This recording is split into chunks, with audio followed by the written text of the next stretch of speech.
Hey there, Craig here with Craig's Car Care, 96 F250. This is one that, I don't know if there's any videos of this online or not, but this is on four-wheel drive on the front pumpkin unit. When you're trying to get the passenger side, right side axle out on these things here, the driver's side will pull right out when you go to take it out, but the passenger side will not. And because there is a clip in there, so if you're trying to get it out, there's a clip right here that has to come out. And so the only point of this is, I'll go through real quick here, and so we can let Mark get back to work. This clip has to be popped off with the unit out. So I'm gonna let Marco keep working. Thank you, Marco. And just so you know, so if you need to redo the axle on the right side for any reason, I got lights here and stuff, thanks. I didn't want to hold you up, I know you're busy. You have to separate the axle, the main output axle here, from this inner piece right here by just taking the boot off, by taking the clamp off, then the axle will slide out. And then,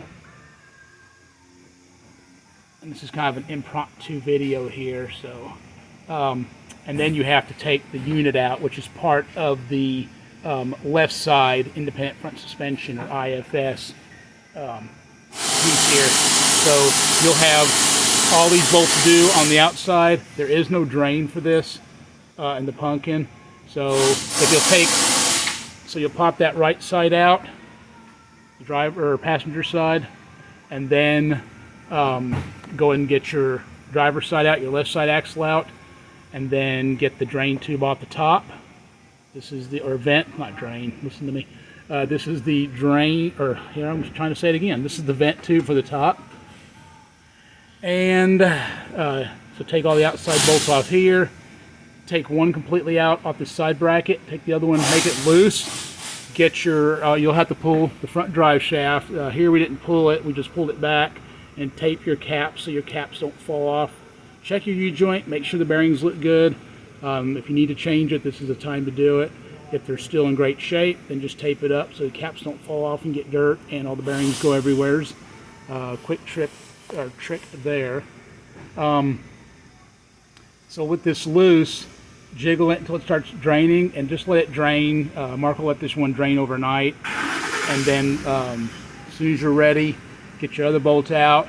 And if you're on a lift, you know, we use the transmission jack there behind Marco. If you're laying on the ground, you know, just maybe a floor jack or something here to kind of capture it. Don't let this thing just drop and slam the ground if you can help it. It's kind of heavy, but you've got gears and stuff there, so be gentle with it. So once that's out, then you can come over here and then reseal. And that's what we're doing here. We're putting in all new seals here. This will just go back with a silicone that we use that works really well. Using the gray or the black on this, you know, use the black. Yeah, that one works very, very well. So it's just the Napa Ultra Black. It's not Napa, I think it's Permatex, and that works really, really well on these. The only there's no magic here except clean, clean, clean. Make sure this thing is really clean. If you've been hearing noises or you have growling in there, you're going to need to take the whole carrier apart and replace the bearings that need to be replaced in here. Most front differentials, if they're not water soaked and things like that, most front differentials, the bearings last a very long time. This one was totally quiet. It was just leaking like a sieve. So we're doing this seal on this side, this seal on this side, and then we'll be doing the pinion seal also. It's already done. And so he's getting ready to go back in. But cleaning the stuff, take your time to clean both surfaces. Scuff it up a little bit to give the silicone something to stick to. And you'll have really good success there. Put the new silicone on the inside of the housing there when you're ready. That way when you're lifting this back up into the unit there, you're not sliming this all out as you stick it in there and messing up what's going to be your sealing surface, because you don't want to have to redo this. It was a pretty poor design when it needs service. Functionality though, it works very, very well. What else can I tell you? that's probably about it. You know, to get your four-wheel drive hubs apart, I don't have a video on that, but you can look that up in any service manual, how to take these apart. It's not rocket science, just take your time to do it.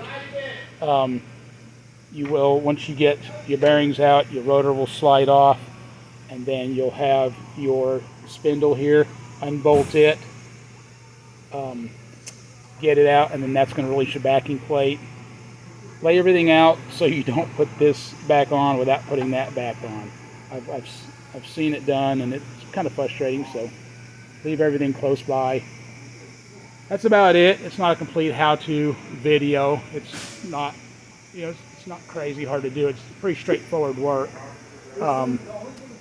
Again, that was kind of a goofy design. They didn't do a ton of them like this. You know, most of yours are going to be that solid front axle, and some of those are retained differently. The whole point of this is, if you were looking for, because I've wasted 5 minutes of your day now, 6 minutes of your day, was if you're trying to get this right axle out, and it doesn't just slide out easily and you can feel some retaining, you'll be able to slide this back and forth and feel it's new seals holding it. But when it's worn out, you'll be able to clunk this back and forth with a little bit of effort. And when you feel that resistance, just don't keep prying on here. When you go to take this stuff out, recognize there's a clip. Another way to see that clip is when you pull the driver's side axle out of here. Once you get to that point, you pull it out. If you look all the way up inside here to the other side, you'll be able to actually look across and see this clip up in here. And that'll be your other. And there's no way to get the clip out by reaching through there. There's no way to get the clips out by going through the vent tube, which is this is upside down. So there's your vent tube there. He's got it capped off to keep it clean right now. So the only way to get this clip out and to service this right side axle is to pull this pumpkin out. If that's all you need to know, you got it in the first minute of the video. That's why I was trying to save you a lot of extra looking and watching here. This wasn't planned. This is kind of impromptu. I saw it, I remembered it, and I know this can be really frustrating in the design. Why would somebody design it this way? Well, they do, and they did. So, and don't break the clip when you're taking it off. Once you do get it apart, these are getting hard to get. So that's about it. It's an F250 independent front suspension. If you have one of the older versions, this is what did we say, 96? Correct. So if you have one of the older 90s version and you're fighting this passenger axle, or it's leaking and you think, hey, I'll just do that real quick, understand you're going to have to pull that whole pumpkin out there. And see, Marco's putting the Pookie Love on it there. He's going to put a nice thick bead on there, and by doing it this way, you don't mess up your seal as you go to put that unit back on. And that's about it. And again, it will come out without taking anything else off.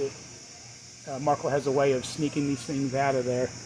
And but you'll have to leave this part on. You do not have to pop the U-joints apart right now. Again, if you think you need a U-joint, now is the time to do it. Unless they feel great, then you can just leave them alone. Okay, I've wasted enough of your day. Thank you for watching. Craig's Car Care. Thank you, Marco, for your help. Say goodbye. Bye.